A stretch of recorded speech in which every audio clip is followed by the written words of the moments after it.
Aina vaan. Mistä se johtuu, ettei ymmärretä tankkia täyttää ajalla?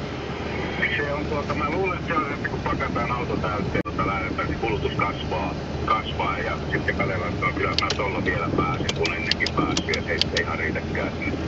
Jos seuraavalla on vähän halvempaa. Onko nämä hätätilanteet muuttunut 30 vuoden aikana suuntaan tai toiseen? Oliko silloin, kun sä aloitit, niin samat pulmat?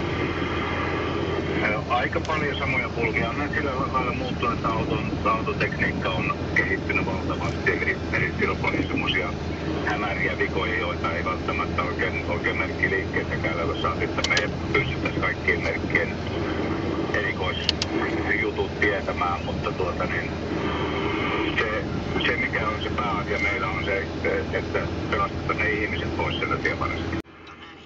Me ollaan Raisan kanssa täällä Radio Novan liikenneohjelmassa tänään kyselty, että mitä ihmisiltä löytyy peräkontista sieltä takahutlarista. Ja Heiskaset Kuopiosta on laittanut viestiä, että heillä on kyydissä kaikkien muiden tavaroiden lisäksi Gerbiini-veljekset Urho ja Pertti.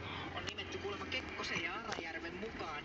Mitäs löytyy Matti Tenkulan, eli Autoliiton vapaaehtoisen tiepalvelumiehen takahutlarista? No ei liene yllätys, siellä on aika paljon